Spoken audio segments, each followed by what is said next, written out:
Book TV on C-SPAN 2. All books, all weekend, every weekend.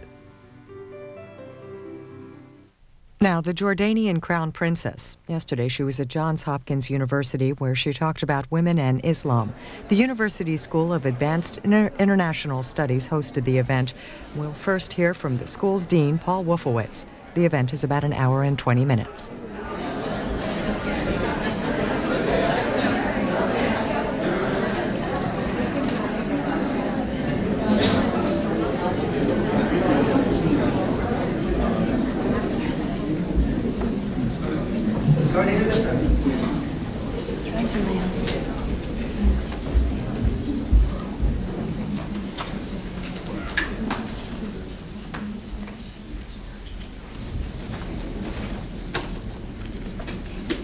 Good afternoon. For those of you who don't know me, I'm Paul Wolfowitz. I'm the Dean of the Paul H. Nitze School of Advanced International Studies at Johns Hopkins University, and it's a great pleasure to welcome you all here this afternoon, and particularly to welcome Her Royal Highness Princess Sarwath.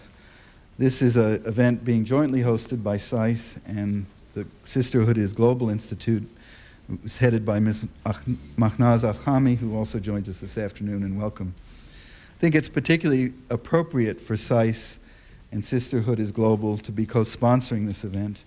SAIS because of our wide-ranging interest in international affairs, and Sisterhood is Global, an international educational organization that works in 70 countries, including Jordan, where they just opened a regional training center. Also pleased this afternoon to welcome Jordanian Ambassador to the United States, Ambassador Marwan Muasher, who joins us on the podium. Her Royal Highness is well known internationally for her support of not only her topic today, women in Islam, but for the role of women in general, the family, education, and the plight of refugees.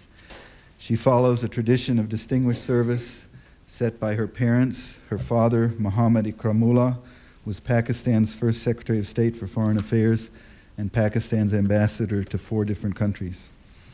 Her mother, Shaista Sukrawadi Ikramullah, was Pakistan's first woman member of parliament and a delegate to the United Nations. Of the many areas of involvement of the princess, let me just mention a few. For over 20 years, her patronage of the Young Muslim Women's Association and its Center for Special Education and its pioneering care for education of the mentally challenged has produced in 1990 the founding of the Princess Sarwath Community College, which focuses on early childhood education. In 1995, Her Royal Highness received the Woman of Peace Award from the Rome-based Together for Peace Foundation for her involvement in these educational programs.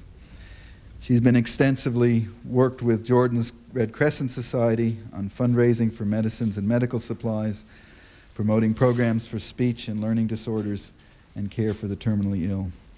She's a board member of UNESCO's International Fund for the Promotion of Culture, set up by UNESCO Sarwath Al-Hassan Bursaries for Culture and Art, that sponsors Arab artists for further study and training. So she comes to us with a very impressive background to talk about an extremely important subject, women in Islam. Please join me extending a very warm welcome to Her Royal Highness Princess Sarwath Al-Hassan, Crown Princess of Jordan.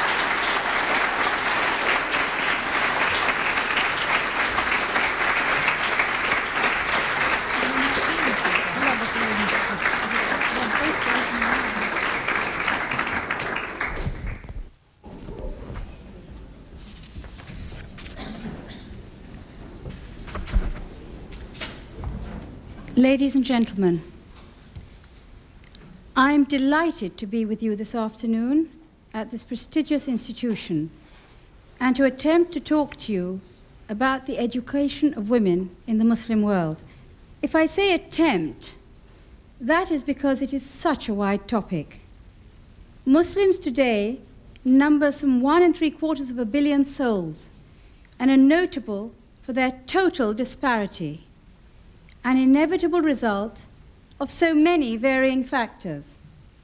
The differences in their population, size, and dynamics, their ethnic makeup and languages, their natural resources, and the lack of parity in their levels of material wealth make any attempt at generalization not only impossible, but foolhardy.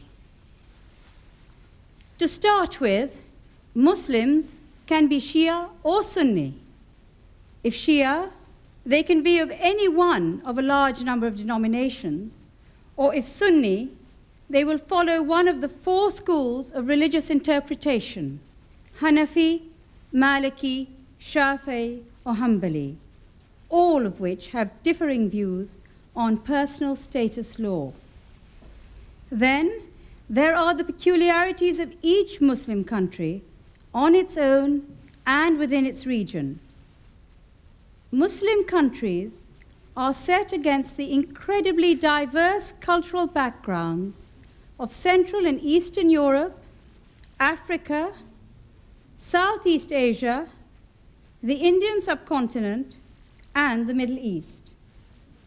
One has also but to look in some slight detail at the history and varied colonial backgrounds of a few Muslim countries to see how they were additionally influenced, for better or for worse, by the colonizing power.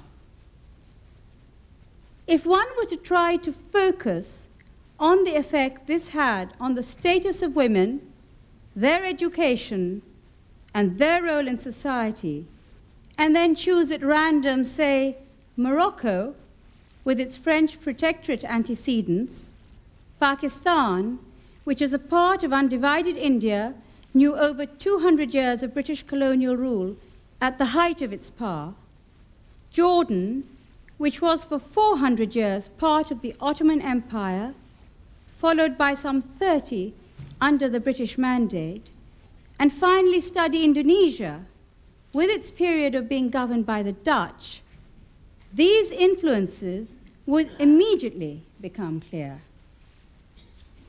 In Morocco, the French women from the influential governing classes tended to be far more at home in elegant salons than in the often less than salubrious premises offered by social welfare projects. It goes without saying that they were usually extremely soignées and elegant hostesses, but there was little intermingling of the two nationalities at a social or professional level. Therefore, in the context of the day-to-day life of ordinary Moroccans, this resulted in overtly little in the way of imposing an alien culture upon an unwilling peoples. Personal status laws and other legislation affecting women in civil society were not touched. The French put their efforts into urban planning, establishing well-planned modern cities and an excellent network of roads. Large, prosperous farms under French ownership were to be found throughout the country. However, an infrastructure in the crucial areas of education and health that would have helped spread their influence amongst the general population, and in particular impacted on women, was not something the French invested in nor left behind for the Moroccans to build upon. And those Moroccans who did go to school studied about French history, geography, and culture to the total exclusion of their own. Having said that, very few Moroccans did benefit from any sort of educational process. At independence in 1956, after 44 years of being a protectorate, there were only 40 Moroccan men who were university graduates and no women at all. In fact, there were only 6 women who had even completed secondary school. Deprived of outside influences, for better or for worse, Moroccan ways and culture thrived and evolved into the sophisticated urbane society we have come to know. However, Moroccan women have only become really involved in the social development of their country within the last 2 decades. With limited tools, an illiteracy rate of 59%, the scope of that involvement is much more limited than its potential would indicate. Moroccan women today are in a strange situation. Whilst much of Moroccan public law has been brought into line to conform with UN and universal norms of human rights and obligations, women's issues in total are relegated to what some feel is the sacrosanct and therefore static domain of family law. There is, however, no doubt as to the sincerity of the support given to the education of the younger, contemporary Moroccan woman. When my mother was sent as ambassador to the Moroccan court, there were those who felt it would be very difficult for her to perform well in such a male-dominated society, especially as long ago as 1964. But in fact, the leadership of Morocco, from the king downwards, welcomed her appointment as a good role model of a Muslim woman who had achieved in public life, and everyone went out of their way to be welcoming and accommodating. By contrast to French ladies, British women of most social strata have always been much concerned with what one might term good works. There was always an interest and involvement in education and health care, which influence certainly left its mark on the women of the Indian subcontinent. The concept of voluntary work became and has remained an integral part of the lives of most educated women there. Unfortunately, in the area of law, British influence was detrimental to Muslim women. Customary law in the Indian subcontinent in the late 18th century had in many spheres overridden Sharia law, sometimes to deprive women of rights accorded to them under the latter. When the Shariat Act of 1937 was passed, the customary law prevalent in many parts of India and which barred women from succession to agricultural land was retained. This disability was removed in Pakistan but continues still for Muslim women in India. It should be noted, however, that in some places, as for example Bengal, East Bengal is now Bangladesh, this restriction did not ever apply. On the whole, the British chose to accept the status quo as regards the laws governing interpersonal relations. Those less than liberal legal attitudes to women did not jar them, as they were far more in keeping with the status of British women, Muslim women in the 19th century had far more rights to property than did their British counterparts, although the greater social freedom enjoyed by British women created the impression that women in the West, on the whole, enjoyed rights superior to those enjoyed by Indian women. This placed those who wished to agitate for the implementation of the legal rights of Muslim women in an awkward position. On the one hand, to leave matters as they were was to negate these rights, but to insist on change could be seen as inviting interference from the occupying power. The net result of this unhappy situation was a freezing of Muslim personal law, but there was a plus side to this saga as well. Although for many years denied their rights, the fight for the improvement of the status of Muslim women and for parity with men in political spheres was taken on largely by Muslim men themselves. As a consequence, Indian Muslim women did not have to endure the long struggle against men to achieve civic rights. Rather, men and women united against the negative attitude of their British rulers. Educationally, British attitudes to education, coupled with the Indians' own inclinations, meant that there were countless schools, colleges, and universities in British India for girls and boys by the time of independence in 1947. Many of the finest of these had been founded in the closing years of the 19th century.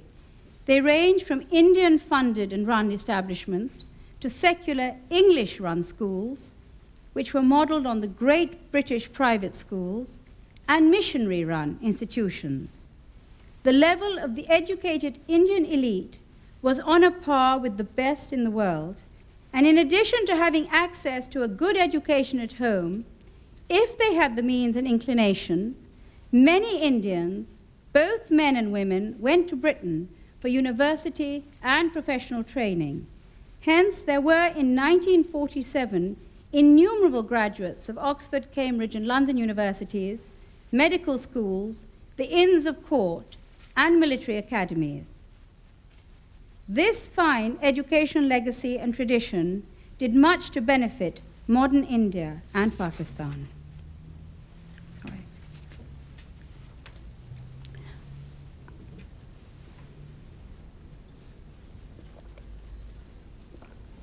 On the lighter side of life, many Mem Sahibs of the Raj were also sadly unimaginative in adapting their culinary taste to the more exotic palate of India.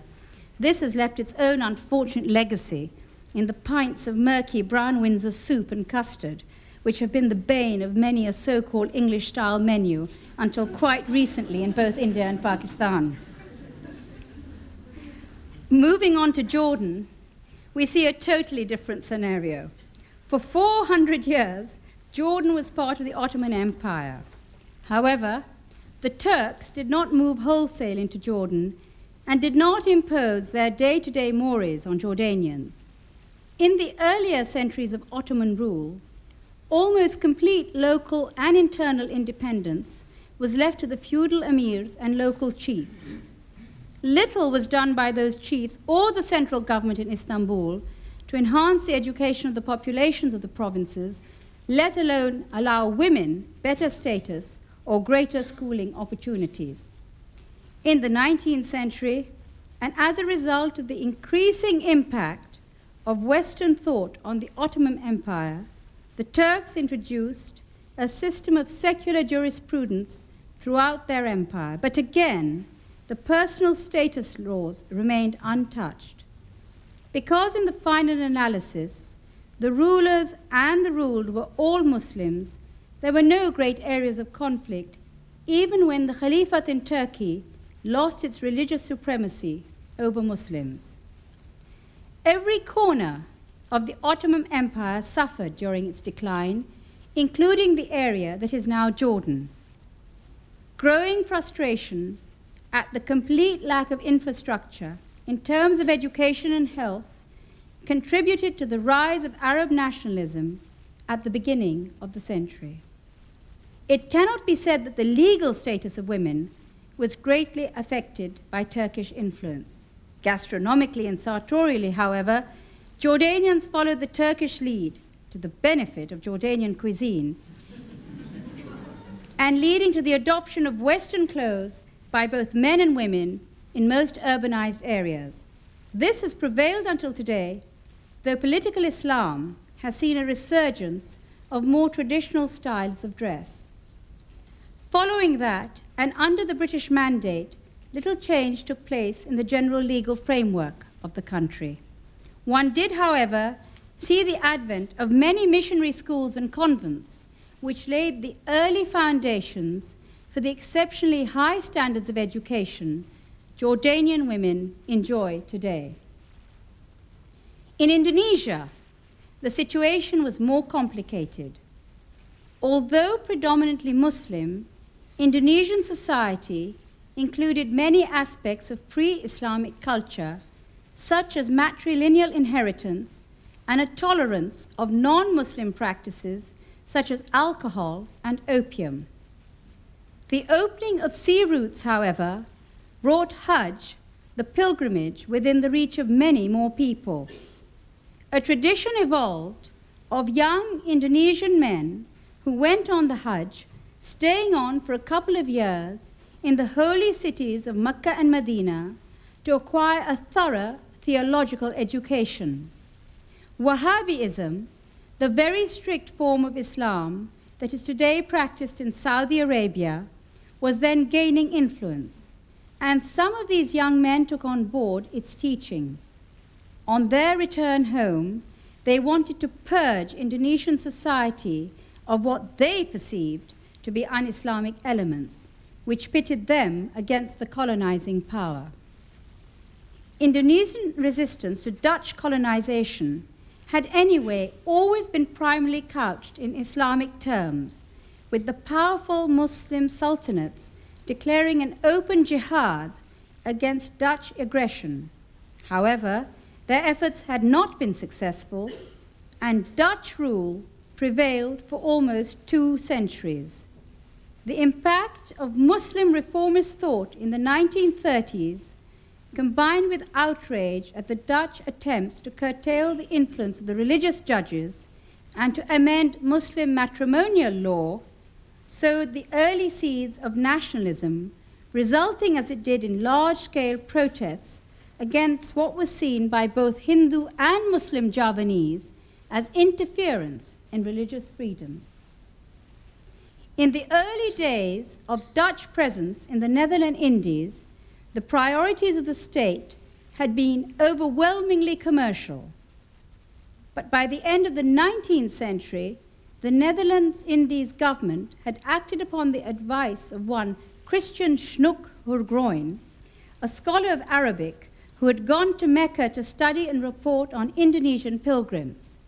His enlightened view, which would strike a chord in the heart of many a liberal Muslim government today, was to counter fanatic Muslim teachers who maintained independent Islamic schools by maintaining supportive relations with both established Islam, the judges of the royal courts, and non-Muslim local chiefs whose source of authority was based on adat, or local custom.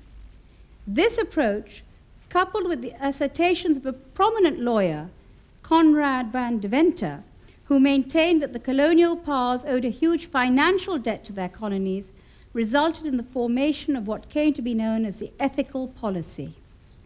This policy benefited education in Indonesia. Previously, there had been no public education system on the island, the elite studying along with the Dutch in modern Dutch medium schools, and the rest having to content themselves with small village-level Islamic schools. But by 1940, there were over 18,000 state schools in the villages alone. At the same time, Raden Kartini, a Javanese princess who had benefited from a Dutch language education, led a movement for the modern education of all Indonesian women. As a result of her efforts, a number of private schools for girls, called the Kartini schools, started being established in the country from as early as 1913. This, combined with the support of the Dutch for the more open-minded elements in Indonesian society, laid the foundation for the education of girls and women. Today, there is an increasing number of girls in full-time education, with over 45% between the ages of 19 and 24 still in some form of tertiary education. Despite trade unions being outlawed, many female workers have joined the campaign for workers' rights and for greater democracy. This is not well received by the government, which feels that women are sufficiently emancipated already. However, the current situation in Indonesia shows very clearly that this emancipation was only felt by a few privileged women, and it would seem not by that many men either. As these 4 cases illustrate, it is not possible to judge one Muslim country by another and talk about the Muslim world as a homogeneous entity. If that were not enough, even within the same country and the same sect, a Muslim woman can also be of a rural, tribal, feudal, or urban background. She can be, and I quote, a highly qualified and self-confident professional or a self-effacing peasant. She can lead a cloistered life, cut off from all decision-making and information, in either an urban ghetto of respectability or in the wide expanse of nomadic regions. And occasionally, she may even be a central figure of authority in government or business circles. That this is exclusively and directly connected to Islam is not true. But the fact is that Islam not only allows women the opportunities for education and contribution to society, but encourages this and supports it fully. And although the creation of educational and other opportunities for women must in some measure be influenced by a country's economic situation, this is only part of the story.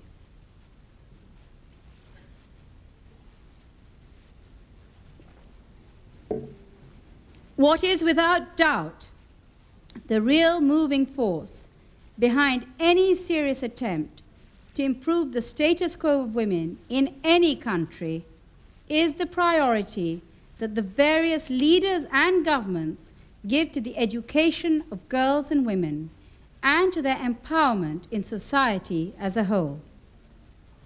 It is notable, however, that whenever an attempt is made to limit Muslim women's participation in the educational or other processes of their country, the justification given is that it is so prescribed by Islam. This is absolutely not true.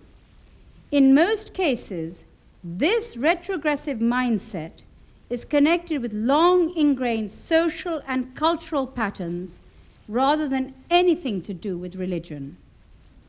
A minimal study of both the pre-Islamic era and of the terms and conditions or rules and regulations that are clearly stated in both the Quran and in the Sunnah, that is to say, the sayings and practice of the Prophet Muhammad, would clearly show us where the truth lies. If the restrictions were religiously based, the various Muslim countries would in fact have a far more unified approach in this field. That there are such huge disparities is a clear indication that these stem from cultural differences, but also from political or social expediency for a particular country or society, rather than from any theological validity. Such is the case with one of the most controversial topics today, female circumcision. This is a common practice in Africa for Muslims, Christians, and animists alike, and is unknown in the non-African Muslim world. There is absolutely no sanction for it in the religion. Finally, I come to the education of Muslim women. On this issue, the religion is unequivocal. Islam fully encourages the education and well-being of girls, and the Prophet took every opportunity to make a favorable comment regarding the status of women. Islam is a religion in which the quest for knowledge is imperative. In fact, there is a hadith of the Prophet Muhammad in which he states, "Searching for knowledge is the duty of every believer, male and female." And on the quality of education, he further said, "Educate your children, for they're born for a time that is not yours." I am sure I do not have to remind this audience that the Holy Quran, which is considered to be the direct word of God, is written in classical Arabic, and the text is sacrosanct.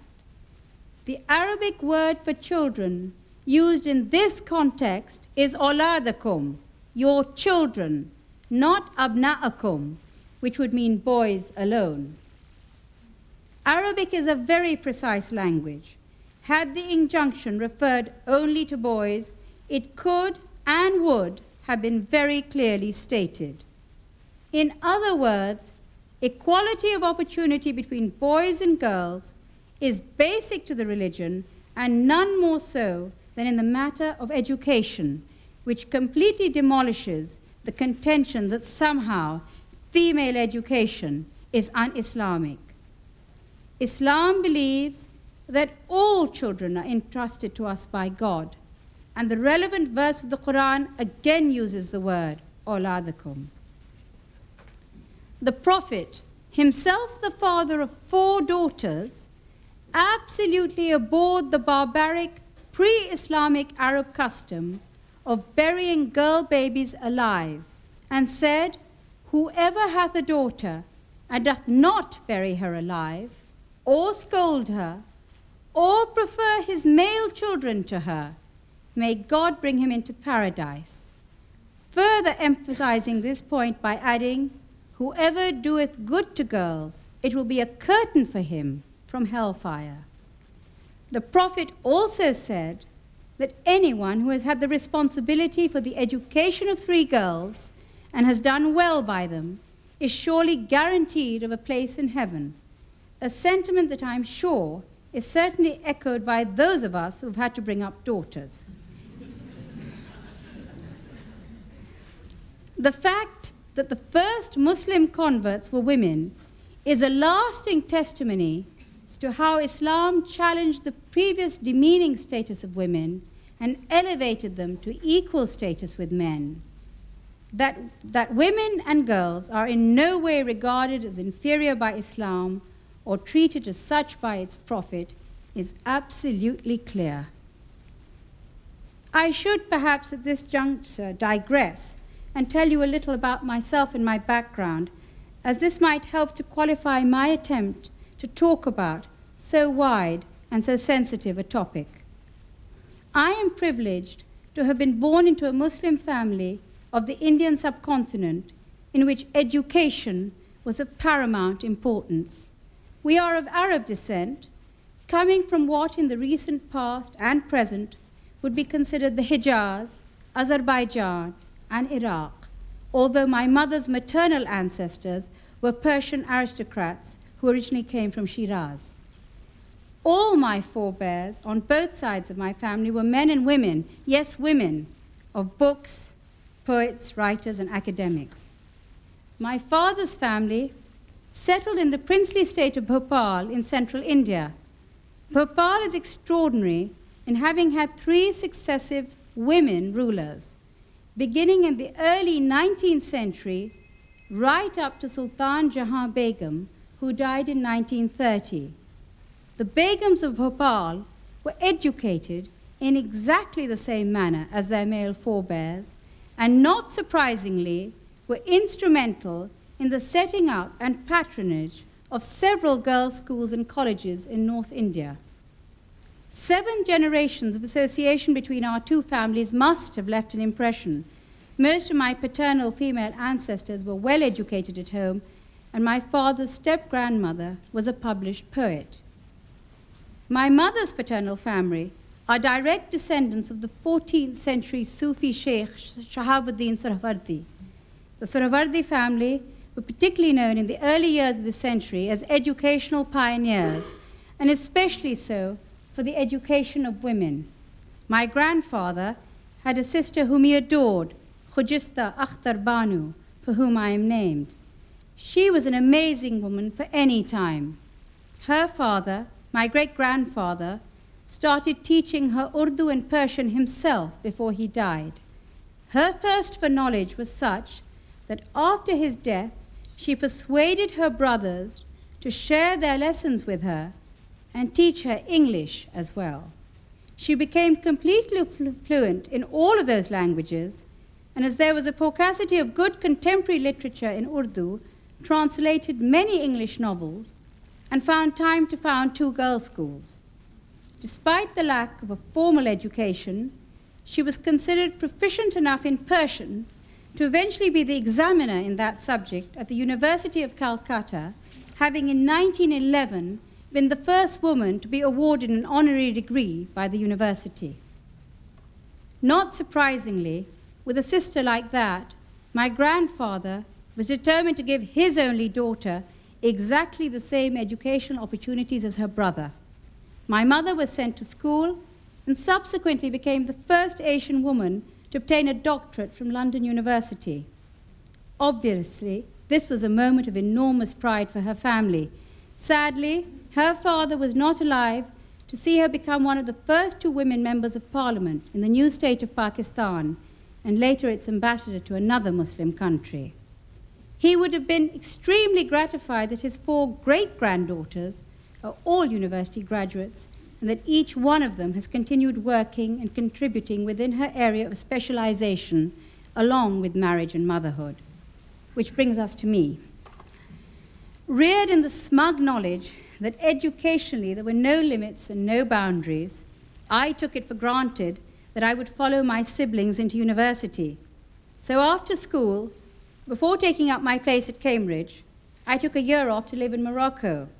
My father had died, and my mother had been posted to Rabat as ambassador.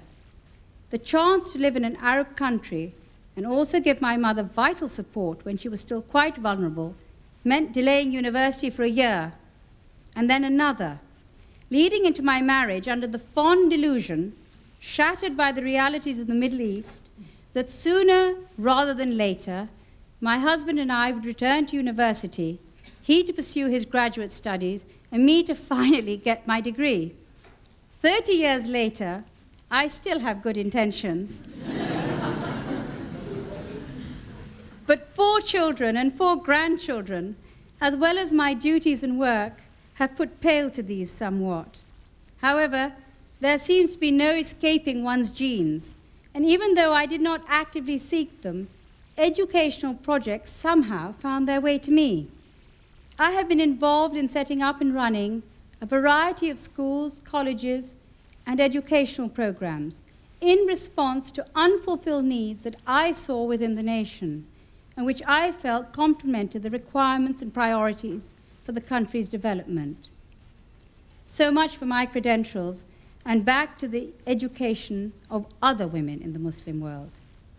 As I said at the beginning of my speech, the Muslim world encompasses a whole swathe of different countries, from the secular Turkey of Mustafa Kemal Atatürk to an Afghanistan which finds itself in the thrall of the very retrogressive and unrepresentative Taliban. Generalizations are impossible to make. I have therefore chosen to analyze the situation in the context of individual countries in the Muslim world that have different UNDP human development ratings. The 3 I have chosen are the United Arab Emirates, which falls in the highest category, Jordan, which is in the intermediate, and Pakistan, which sadly finds itself in the lowest ranking. I should state at the very outset that these ratings should not be taken at face value and will illustrate how they could give a less than accurate picture of the situation. Clearly, the main indicators used in assessment focus on material wealth and do not give recognition to achievements in the context of the odds against which they are made, which I find rather sad, as it could encourage a certain facile superficiality of judgment.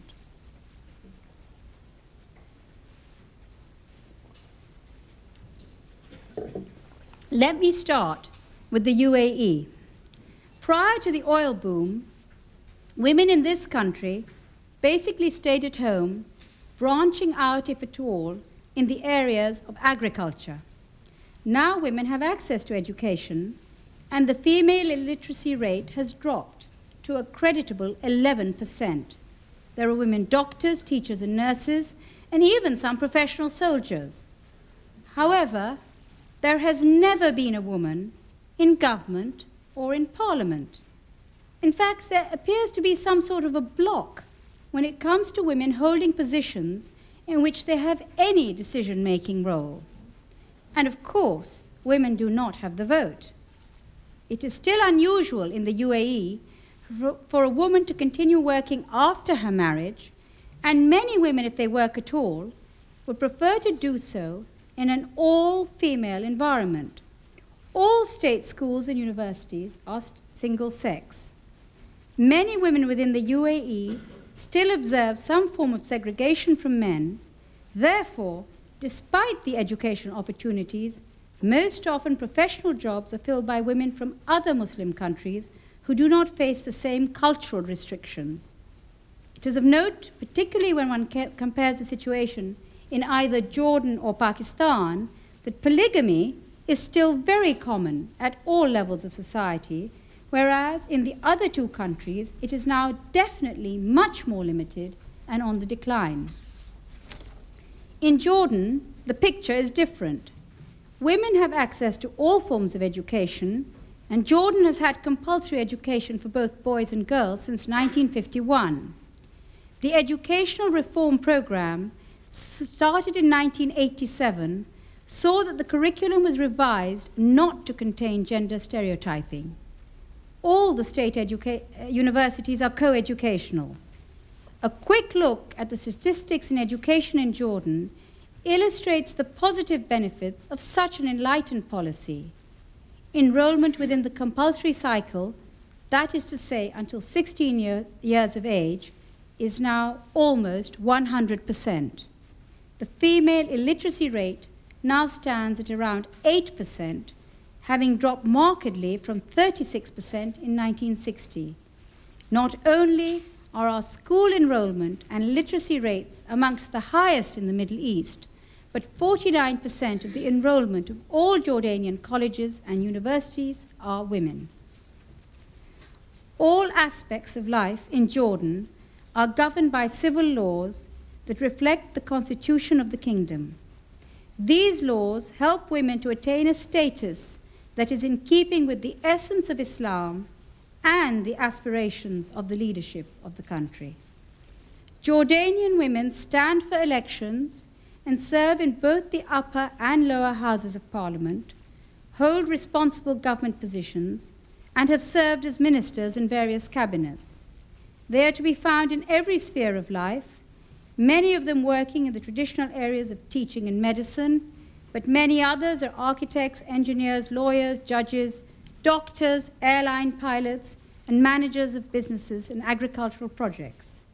The government, which is the largest single employer, gives equal pay to women and men in equal positions and has no regulations that put women at a disadvantage with regard to career development and promotion to higher positions.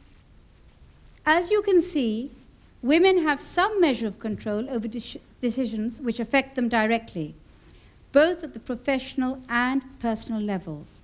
However, as is unfortunately also the case in other countries, Muslim and non-Muslim alike, many women in Jordan do find difficulty in reaching the higher positions and in practice have been passed over in favor of men, regardless of merit.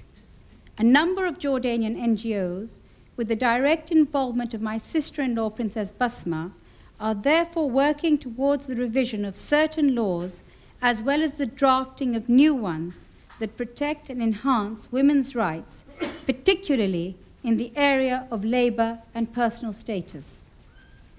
Violence against women sadly does exist and is decried, with steps being taken at all levels to protect women victims of domestic violence. Child abuse is also acknowledged as a sad fact of contemporary life, and shelters and support groups are growing in number. We are trying to break what is known as the culture of shame and encourage victims of abuse to speak out without fear of stigma and repercussion. This is not to say that Jordan is an excessively violent or even a violent society. It is happily not so. But I want to show that when people, and especially women, reach a certain level of education, it becomes that much easier to try and remedy those ills that unfortunately exist in all societies today. When there is a complete lack of basic amenities, the struggle for day-to-day life is unending, and people's consciences tend to get rather calloused, and they develop compassion fatigue. It is through education that ordinary people are given the tools with which to break the cycle of poverty, and thus liberated, they are in a position to look out further than their own backyards. In Pakistan, we see yet another story. If that country were to be judged simply by the levels of female illiteracy, maternal mortality rates, and other indicators of the quality of life, the picture would no doubt be all tragic. However, despite it, Pakistan even today scores higher than both the UAE and Jordan in the percentage of female administrators and managers, as well as the crucial area of women in parliament. Leaving aside the hereditary premierships of all three countries of the Indian subcontinent and Sri Lanka, Pakistan still compares very favorably when one looks at the number of women in other levels of government. Not only have there been women parliamentarians in both the upper and lower houses for a long time, but there are, and for many years have been, women ministers and ambassadors, as well as civil servants. It is well documented that from the very earliest days of the creation of the state of Pakistan, and even before then, Muslim women have taken an active role in all levels of public and professional life. In the Indian subcontinent, it is interesting to note that well over a century ago, that is to say, from the late 1860s onwards, many of the protagonists of the Indian Muslim reform movement advocated a return to what they saw as Islamic principles and injunctions regarding the education of women. They felt that much of the decay of the Muslim civilization in India was a direct result of the ignorance of its womenfolk, and that if women were educated as stipulated in Islam, many problems would be solved. Clearly, civilized, educated women tend to rear educated sons and daughters. The idea was constantly reiterated that as men were being given educational opportunities that were obviously expanding their horizons and opportunities, it was desirable that their womenfolk should have the necessary intellectual tools to be true partners to them in all walks of life. This was a recurring theme throughout the early part of this century and continued right up until independence from British rule.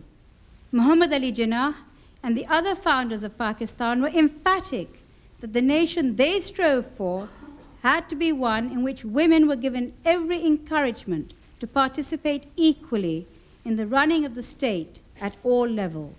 One of Jinnah's most often quoted statements, made at a public meeting in 1944, was, "You should take your women along with you as comrades in every sphere of life."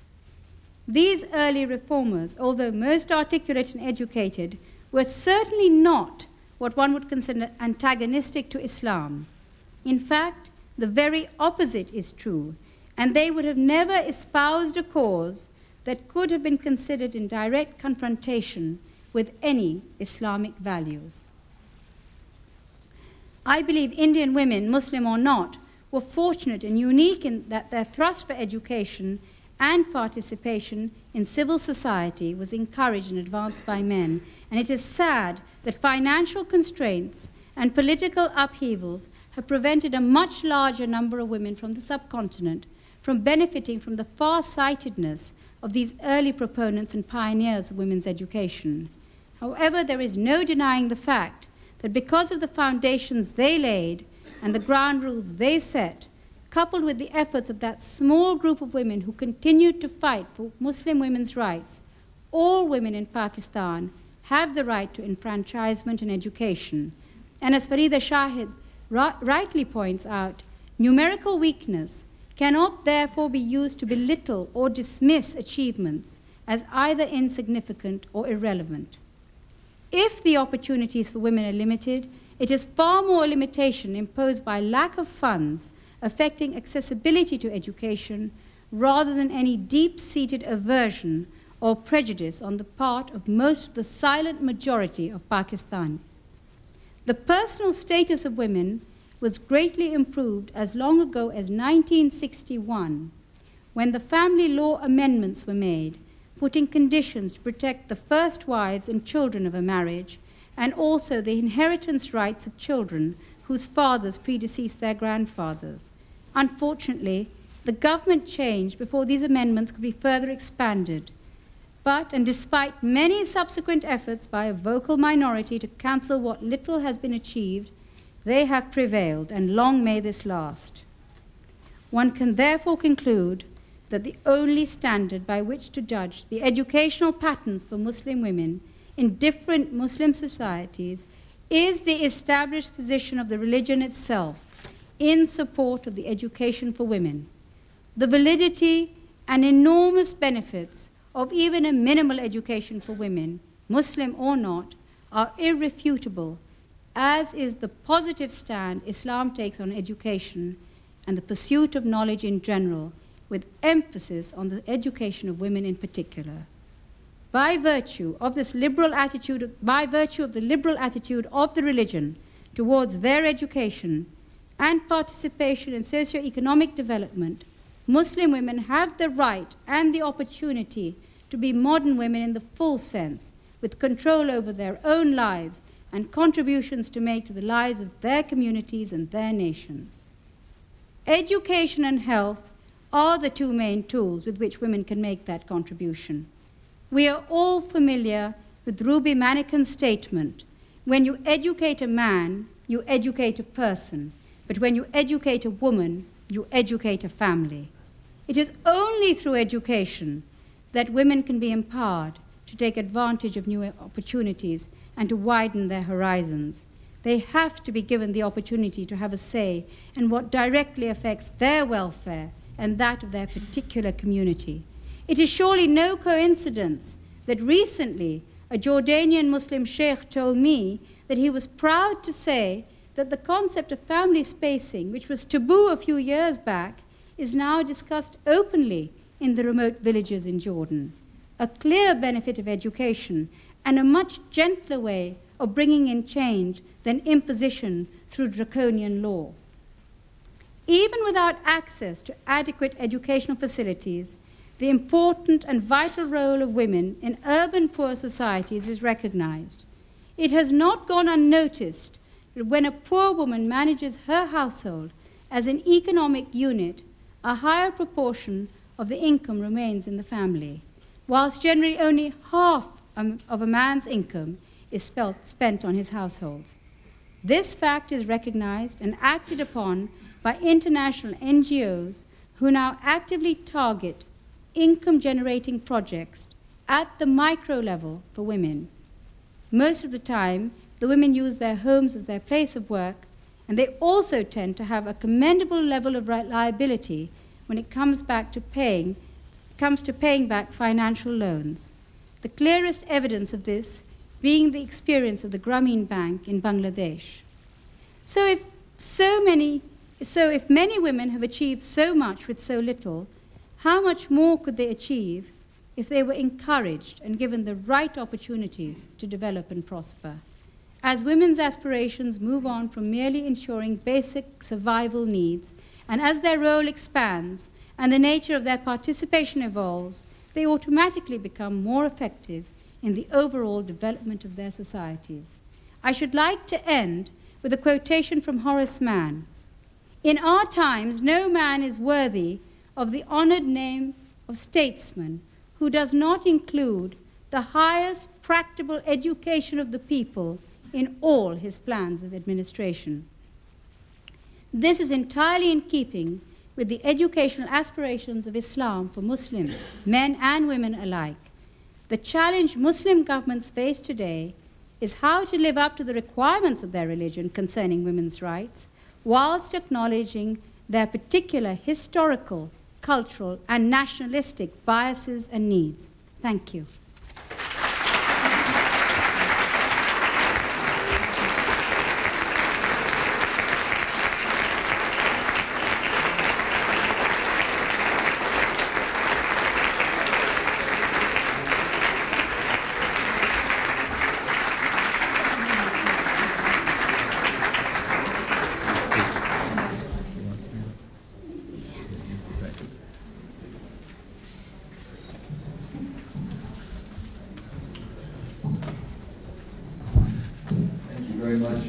Her Royal Highness has agreed to take at least a few questions before we run out of time.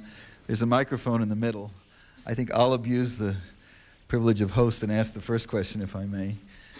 You were very emphatic about the fact that Islam does not provide the basis that some people would claim for repressing women and denying them their rights. And I've heard that similarly stated very emphatically, for example, by Anwar Ibrahim when he was still Deputy Prime Minister of Malaysia. And he said, I have no use for countries that call themselves Islamic and then deny basic rights to half their population. And yet the countries that are best known in the world as being Islamic, and I have in mind here Iran and Saudi Arabia in particular, are in the forefront of denying women basic rights. And I'm curious if you could elaborate on how much of a problem is that in the Muslim world. It's clearly a problem, I think, outside of the Muslim world in getting people to understand that your view and Anwar Ibrahim's view may be closer to the majority view in Islam. But is it in fact a problem in the Muslim world that these countries that set themselves up as spokesmen for Islam say the religion says something different? Get the microphone back. You maybe had the wrath of somebody coming up in that minute.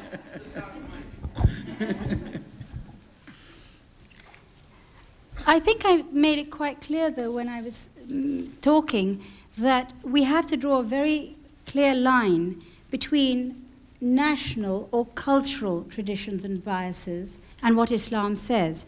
And in exactly the same way that you might find societies, say in some African countries, who are Catholic in name, but you will find that many of their traditions and habits have very little to do with Catholicism, and yet they would seem to be and are considered Catholics. It is the same, I think, with the Saudis and the Iranians. The Wahhabism, which is at the moment the dominant form of Sunni Islam in Saudi Arabia, has always taken a very basic, very narrow, if you want to like it, view of Islam. And but as a social, now I should probably get into hot water.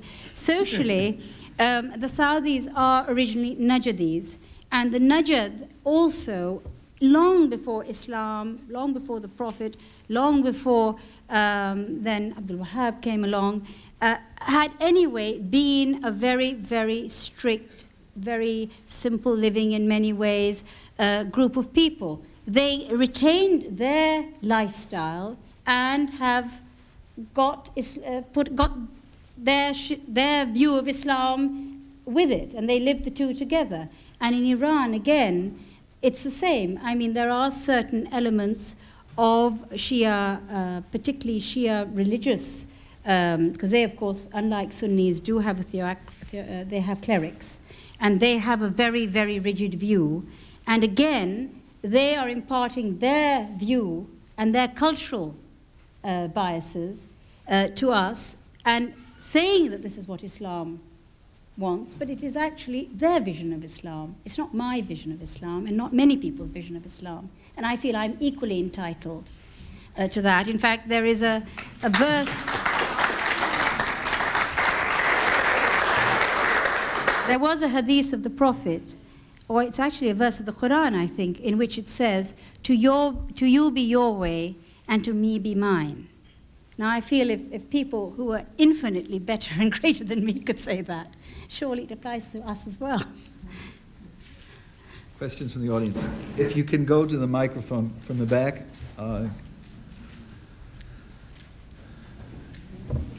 Well, I congratulate you inside your Royal Highness, but I do think it is your Pakistani past that has made you so great. And at the same time, in America, it is not accepted that the Muslims have kings, and they promote what's called democracy. Can I ask a question, since I knew your parents quite well, at Iran and Pakistan, having lived there for 20 years, the American promotion of democracy in Islamic countries, including Iraq and Shah, that they overthrew the Shah, you representing a royal house, you are one of the most beautiful, educated ladies, and you're Muslim, and you don't find your kind of women even in the West. The question is, The Americans believe democracy is the answer to Islam. However, you represent aristocracy from Pakistan and the wife of the Prince Talal. So, but what's the question? That is the question. Do you agree with the Americans that they impose democratic institutions? So you're saying is the American form or model of democracy possible in Muslim countries? Yeah. Is that your question? Yeah. I think it's not possible. I don't know, how one can really answer that, because I think that at its basis, Islam is a very democratic religion. If you think about it, Islam doesn't have basically clerics. When you go into the mosque to pray, everyone prays side by side and together. Then also you have the old, if you want to think that the Arab heartland was where Islam started, if you go into any part of Jordan and you see His Majesty or you see my husband, the Bedouins come up to them and they don't say Jalalat al-Malik, they say Hussein, they say Hassan, because they're a very egalitarian society. So I don't think that our societies have any problem in being democratic in the sense of the word. Now, if you're talking about the nitty-gritty of all the sort of rules and regulation of democratic format, whether you have a Congress, whether you have a Senate, whether you have an elected House or whatever, I think these things have to be worked out in each country in a way that is suitable for that country at that time and for the people of that country, the constituents who will be electing the people, which I presume a democracy must also have. But the essence of democracy, which is basically freedom of speech, a fair and equitable lifestyle for all, that, I think, is surely something that we all have to strive for in all countries, Muslim, non-Muslim as well. And that's not contrary to Islam at all. Back. Thank you, Your Royal Highness, for a very interesting talk. It has been said, in order to improve the status of women in Muslim societies, one has to change or transform the attitude of men. Would you care to comment in relation to Jordan and Pakistan? Thank you. Well, I think you're quite right, because I mean, until you actually, first, I think those of us who are mothers have got a tremendous burden on our shoulders, because we have to make jolly sure that our sons are the sort of husbands and fathers of the future that we would want them to be. So I think actually women have quite a big responsibility in attitudes and how men look at women. But if you talk about Jordan and Pakistan, well, in Jordan, as I said to you, there is absolutely, and in Pakistan actually, constitutionally, there are no differences between men and women. Men and women have the right to the same civic, they have the same civic rights, they have the right of franchise, they can take part in any form of government. We have compulsory education for both sexes. There are absolutely no discriminations within any of the laws and regulations of either state. And I think and that has been enacted on the ground. And as I said, it is now really, I think, dependent on people, on those of us that are bringing up the younger generations to make sure that they're brought up with the right values. Yes, please. Your Honor, I am very confused and would appreciate very much having that confusion clarified a little bit. On the one hand, and you have rightly mentioned that the practices in various Islamic countries are not Islamic in many of the countries, and you mentioned Afghanistan as an example. And I quite agree with you, because being a Muslim woman, I do not find that as an interpretation of Islam. But then there is an issue that interpretation of Islam is basically within the context of culture and background.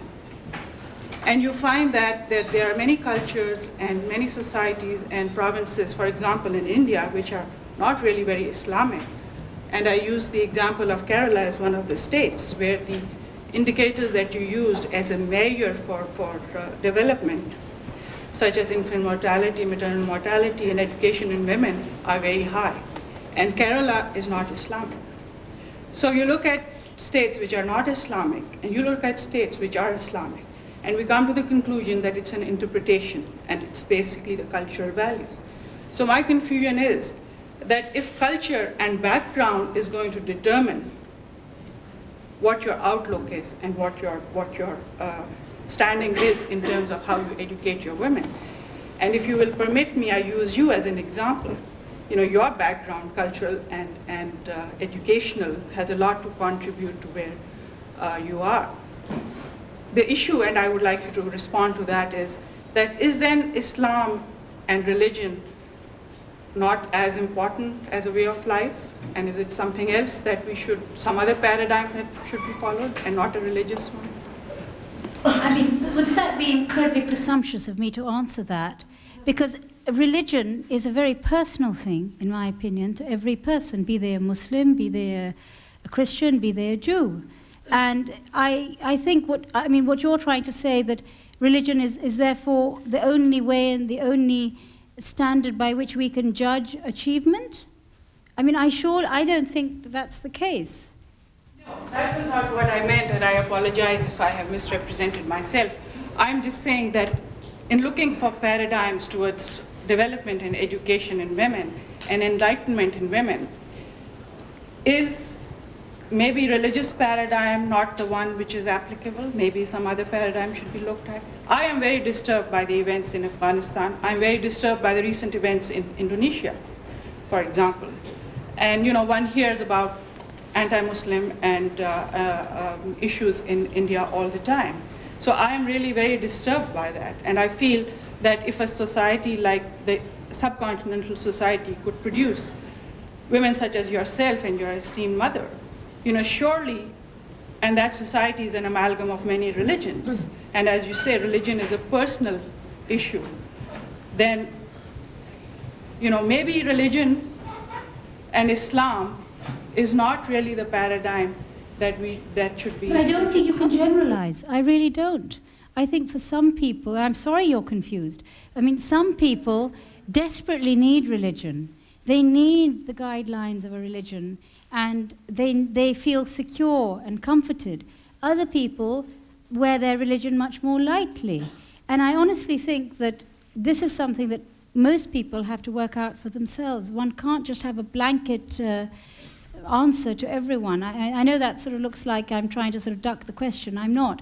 But I honestly do think that when it comes to religion, it is, as I said, a very, very personal thing, and how much an individual decides to let that guide what he or she will do, or what he will strive for, where he will let it affect them or her affect them. I think that really have to, decide for yourself. You can't say yes or no. It's not a yes or no answer. Yes, religion is the gold standard by which we must do everything, or not the gold standard. It depends on you. It seems to me, as we look at whether it be culture, tradition, religion, and I'd love your opinion on that, it's how do we interpret it? Because in culture there's good and bad, in religion there's good and bad, in tradition there's good and bad, any religion. And if you look at development, ideally, if we had a mechanism, and how do we establish that for taking what's good out of each? If we could we all have some good in our culture and religion, but who interprets it, and how is it to be interpreted, and who's to say what is absolute law and what is a law that can be adapted? And these are the problems I perceive as I travel around the world and look for programs in female education. And half the time, as you say, it's finance that's preventing women from going to school, or it's fear in whatever culture or religion. It's lack of understanding. There are a multitude of reasons. If I have a question, it's how can we as women, or we as educated people, help the world find a new way of determining what's good in religions? Well, I think we have to sort of think very hard.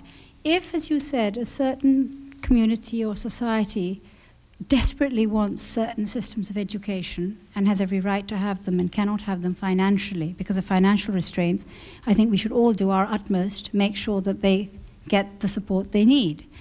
If it is because of fear and because of ignorance that they actually are holding back, again, if it is sensed that these are the restraints, I think it is important for those of us who are articulate to try and show them perhaps where the truth lies.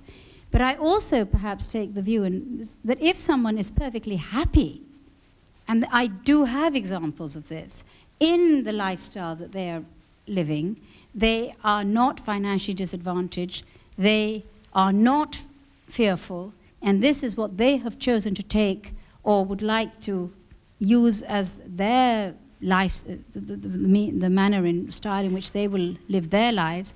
I also think that it doesn't actually serve any great purpose to insist that they see everything or do everything in the way that perhaps you or I think it should be done. I mean, I think a pluralist society in which no one is stopped from doing something for the wrong reasons, which is either because they're intimidated or because they haven't the financial means, but where they can live their own lifestyle, provided they don't impinge on my lifestyle and provide none of us sort of frighten the horses, basically, I think is what we should try and strive for. But it's quite difficult to try and sort of, cut through and find out why certain people haven't or are not doing certain things. And I think that's where we have to do our homework. Yes. It's your time. Do we have time for one more? Yes. I'd like to thank you for an excellent presentation, Your Royal Highness, and I wanted to ask you if you could please elaborate on the role you see on the part of educational institutions in the West, NGOs, and the United Nations system in enhancing the education of Muslim women. Thank you. Well, it goes back a bit to what I was saying to Mrs. Wolfenson, that in fact, there are some very, very wealthy institutions in the United States and in the West, education institutions, huge endowments. Sort of some of your universities have got endowments that many countries would be very happy to have as their budget and more. And I basically think that we need generosity of soul and generosity of pocket. I think there are actually quite a lot of people out there who could do an awful lot in societies, but if you just don't have the wherewithal, you don't have the wherewithal. So if the institutions that you're talking about could make sure that there were the facilities, there was the funding, there were the possibility for an exchange of ideas if people need help in having certain levels of teachers and professors and educators and workshops. I think all of that would in fact be the way in which one can break through the barriers. And there's certainly a lot of both intellectual wealth in this country and material wealth, which I think could well be directed in the direction of those less fortunate countries. Yeah. Yes, you've been. Oh, sorry. That's right. Just a quick question, in fact, tied to what you just mentioned. There's been a considerable debate in the past several years over not only women's education in Islamic countries, but also the education in particular on family planning and contraception. Could you please address what you think would be Islam's view on whether or not women should be educated in these ways as well? Well, in Jordan, we have what we call a family spacing program. We want to make sure that every child is a wanted child. And Pakistan also, for many, many years, going way back into the Lahore Conference, Islamic Conference in Lahore in the 70s, also said very clearly that there was nothing in Islam which was against, again, what they called the spacing of children to make sure that every child was a healthy and wanted child. And I certainly think that there is no reason why these programs should not be given full financial and moral and emotional support of their governments. And again, when we come to financial support, this is where certain NGOs and world bodies should come in and help a lot more. People want to help, but again, it is expensive.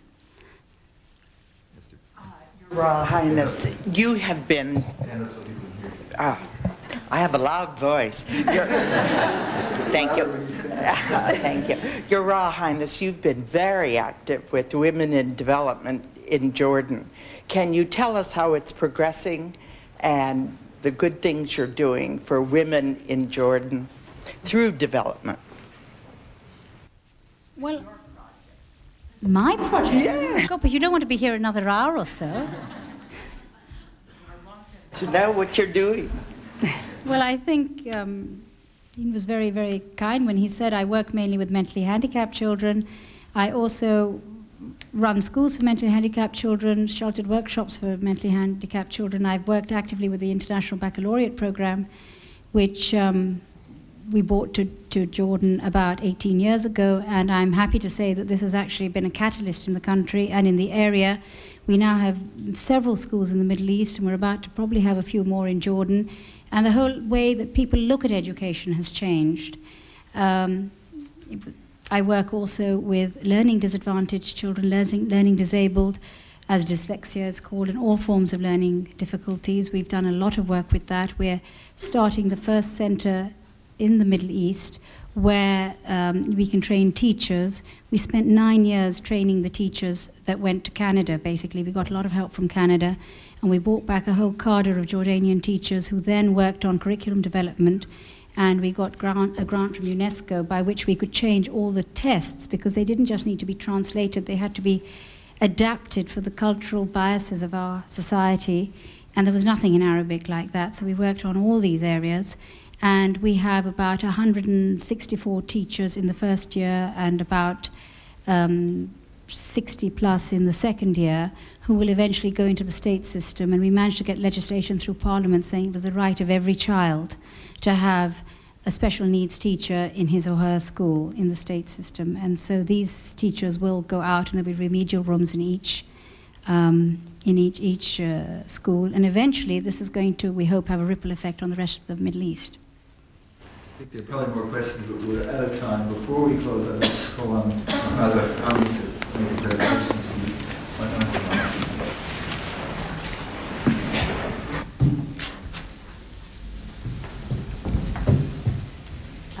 Your Highness, I want to thank you very much for a very thoughtful and inspiring presentation. And I think that your genealogy, representing so many cultures of the Middle East and the rest of the Muslim world and so many languages, and your very own articulate and active presence is such a personification of all the best that we see in women in the Muslim world, and it's so great to have it here in Washington. On behalf of the Sisterhood is Global Institute, I would like to present to you, in view of your interest in education, a series of publications from grassroots to the university level that we have produced, and